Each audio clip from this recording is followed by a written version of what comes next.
Hello students, in our previous video we have begun with 1.2 on saying please. We have also tried to understand the thought process with which the essayist A.G. Gardiner has written the essay. As we are going to begin with the text, let us read the last paragraph of the introduction so as to revise the theme with which or the central idea of the essay.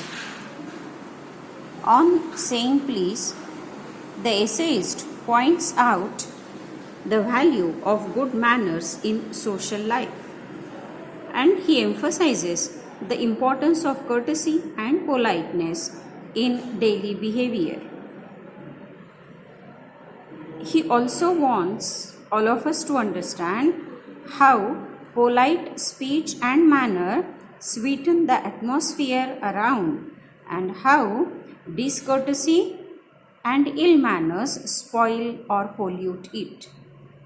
So, the writer, the essayist, has been focusing on good manners, the importance of polite conduct, good behavior, the use of sorry, please, thank you, may I, can you.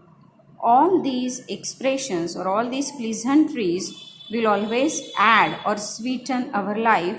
That has been the experience of the essayist. Now, as we are going to read the actual text, I would like to give you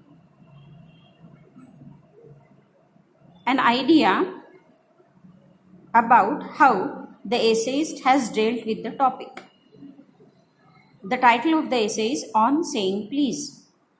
And just as we have already tried to understand, the essayist has used day-to-day examples so as to understand the importance of courtesy, so as to understand the importance of good manners, so as to understand the importance of very soft and polite language. Of several examples, the first example is the example of the young liftman in a city office. In this example, the essayist helps us understand how the young liftman in the city office expected his passengers to use polite language. One day it happened that one of the passengers commanded the liftman to take him to the top floor. और ये liftman ये चाहते थे कि जो passenger आए हैं वो पैसेंजर लिफ्टमैन को प्लीज कह के अपनी रिक्वेस्ट करें, लेकिन जो पैसेंजर लिफ्ट से टॉप फ्लोर पर जाना चाहते हैं उनका ऐसा कोई भी इरादा नहीं है कि वो लिफ्टमैन से पोलाइटली बात करें. अब लिफ्टमैन जो ये एक्सपेक्ट कर रहे थे पोलाइट बिहेवियर, उन्होंने उस पैसेंजर को धक्के मार के निकाल दिया. He hurled the passenger out of the lift. ये पहला उदाहरण है जो एसेस ने हमें दिया है ताकि हम ये समझें कि असल्ट और battery, the meaning of the word assault is डरावना बिहेवियर और बैटरी यानी मारधाड़ करना, किसी को पीटना, एक्चुअल फिजिकली किसी को पीटना. तो discourtesy is not a legal offence. यदि आप किसी से असभ्य वर्तन करते हैं तो उसके अगेंस्ट कोई भी कानूनन कार्यवाही नहीं की जा सकती. लेकिन यदि कोई हमें डराता है, धमकाता है या कोई हमें शारीरिक तौर पर नुकसान पहुंचाने की कोशिश करता है तो इस गुनाह के लिए कानूनन कोई ना कोई दंड किया जा सकता है. So the first example, the essayist wants us to understand if we demand courtesy, if we demand polite words, if we demand soft language, it can always be expected, but there is no punishment for discourtesy. There is no punishment for your impolite behavior. In continuation to the first one, the essayist is giving us a burglar breaks into my house. यदि हमारे घर में कोई चोर उचक्का आता है तो what will happen if I am physically assaulted? यदि उस बर्गलर ने, उस चोर ने यदि मुझ पर कोई हमला किया तो उस हमले का प्रत्युत्तर मैं दे सकता हूं। यानी इस बर्गलर से यदि मेरी कोई हाथापाई होती है तो कानूनन मेरी रक्षा की जाती है, क्योंकि कानून के सामने गुनहगार कौन है? तो बर्गलर है। तो कानून जिस तरीके से हमसे बिहेवियर की अपेक्षा रखता है वो बिहेवियर सॉफ्ट स्पोकन है, वो बिहेवियर पोलाइट है, लेकिन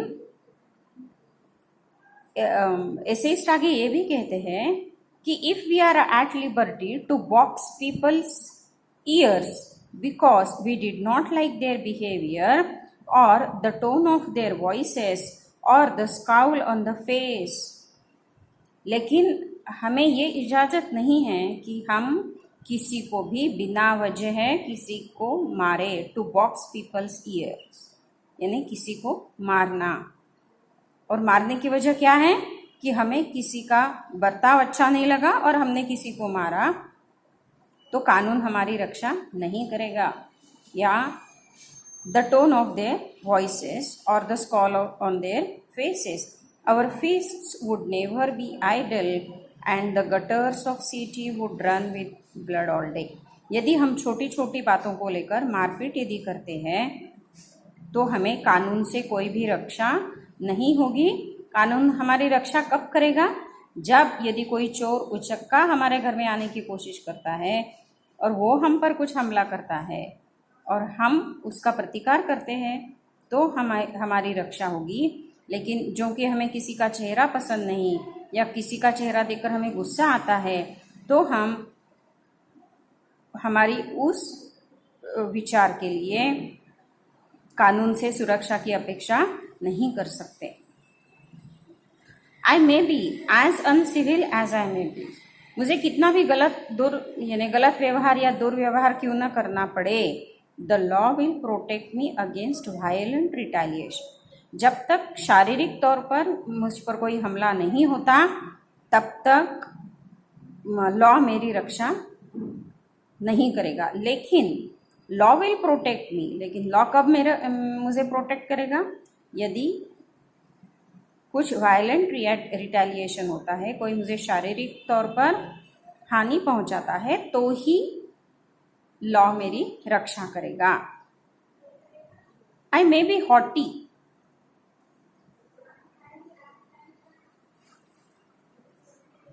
और बुरिश, बुरिश यानी rude. I may be haughty और boorish and there is no penalty to pay except the penalty of being written down and ill-mannered. हमारा जो दुर्व्यवहार है, ill-mannered यानी दुर्व्यवहार। The law does not compel me to say please. ऐसा कोई भी कानून नहीं जो आपको कहेगा कि आप प्लीज कहो। ऐसा कोई भी कानून नहीं है जो मुझे कहेगा कि आप धीमे स्वर में या हल्के स्वर में या मीठे स्वर में किसी से बात करो। और to attune my voice to other people's sensibilities any more than it says that I shall not wax my moustache or dye my hair or wear ringlets round my back. जैसा कोई कानून हमें ये नहीं कहता कि हमने मूछें कैसी रखनी है या हमने अपने बालों को डाई किस तरीके से करना है या हेयर स्टाइल घुंघराले बालों की रखनी है, जैसे इन बातों के लिए कोई भी कानून नहीं है, उसी तरीके से ऐसा भी कोई कानून नहीं है कि आप मीठे स्वर में बात करो या पोलाइटली बात करो, लेकिन it does not recognize the laceration of our feelings as a case of compensation. Laceration यानी कट और tear, यानी हम यदि किसी के भावनाओं को ठेस पहुंचाते हैं, यदि हम किसी के विचारों को ठेस पहुंचाते हैं, तो ये जो इंटरनल इंजुरी हम किसी को करते हैं तो उसके अगेंस्ट कोई कानून नहीं है। लेकिन एक्सटर्नल इंजुरी यदि है, यदि हमने किसी को शारीरिक तौर पर नुकसान पहुंचाया है, तो then we can be punished by law. लेकिन जो इंटरनल लार्सेरेशन है, जो इंटरनल कट है या चोट है या भावनाओं को ठेस पहुंचाते हैं, तो उसके अगेंस्ट कोई भी कानून नहीं है। There is no allowance for moral and intellectual damages in these matters. External cut is considered by law, but emotional cut is not identified by law. Law doesn't understand feelings, but law understands the physical injury which is visible.